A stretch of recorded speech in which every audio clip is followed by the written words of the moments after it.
صبح کا الارم بجا تو میری آنکھیں کھلی۔ میں نے بند آنکھوں سے ہی سائڈ ٹیبل پہ رکھے الارم کلاک کو بند کیا اور اپنے پہلو میں بے خبر سوئی ہوئی رومی کو ہاتھ سے ہلایا۔ وہ میرے بازو پہ سر رکھے بے خبر سو رہی تھی۔ میں نے کہا اٹھو نہ جانے من، مجھے آج آفس جانا ہے۔ اس نے بمشکل اپنی آنکھیں کھولیں، مجھے دیکھ کر میرے اور بھی ساتھ لگ گئی، اپنا بازو میرے سینے پہ رکھ دیا، میرے اور بھی زیادہ قریب ہو گئی۔ اس کا اس طرح کا اظہار میرے دل کے تار ہلا دیتا تھا۔ میں نے اس کے بال سہلائے، پھر میں نے کہا کیا رومی یار، پلیز اٹھو، میں لیٹ ہو جاؤں گا۔ کہنے لگی شہروز آج چھٹی کر لو نا پلیز۔ اس کا بالکل بھی موڈ نہیں تھا اٹھنے کا۔ میں نے اس کے ماتھے پہ بوسہ دیا۔ میں نے کہا پہلے ہی 3 چھٹیاں ہو چکی ہیں، اس سے زیادہ اگر میں نے چھٹی کی نا تو ہمیشہ کی چھٹی ہو جائے گی۔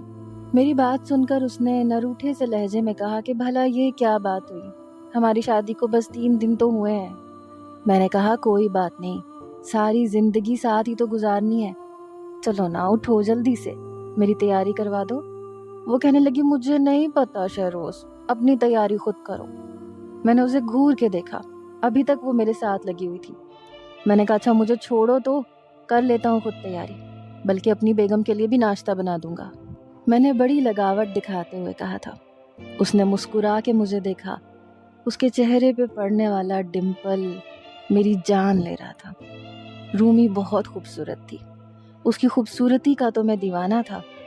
وہ میرے بازو سے ہٹ کر تکیے پہ سر رکھے پھر سے سو گئی۔ جب میں اٹھا تو میرا پورا ہاتھ اکڑ چکا تھا، کیونکہ ان 3 دنوں میں وہ میرے بازو پہ ہی سر رکھ کے سوتی تھی۔ حالانکہ کئی بار ایسا ہوتا کہ میرا دل چاہتا کہ کروٹ بدل کے سو جاؤں، لیکن اس کی نیند خراب نہ ہو جائے اس وجہ سے میں ایک ہی سائڈ پہ سونے لگا تھا۔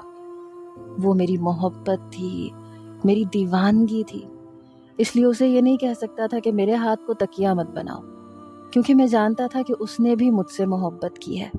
ہم نے ایک دوسرے کو بہت ٹوٹ کے چاہا تھا۔ نہ تو میرے گھر والے شادی پہ راضی تھے نہ رومی کے۔ پہلے تو ہم نے بہت کوشش کی کہ والدین مان جائیں، لیکن جب وہ نہیں مانے تو پھر ہم نے دھمکیاں دینی شروع کر دی کہ اگر انہوں نے عزت سے ہماری شادی نہ کی تو ہم بھاگ کر شادی کر لیں گے۔ اس لیے ہمارے ماں باپ نے مجبوراً ہماری شادی تو کر دی، لیکن ہمیں یہ بھی کہہ دیا تھا کہ اپنا انتظام الگ کر لو۔ میری نوکری اچھی تھی، میں نے ایک چھوٹا سا فلیٹ خرید لیا۔ رومی کے گھر والوں نے بھی بڑی بے دلی سے شادی کی تھی، کیونکہ رومی بہت خوبصورت تھی۔ ان کی خواہش تھی کہ وہ رومی کی شادی کسی اچھے ویل سیٹلڈ شخص سے کریں جو اچھا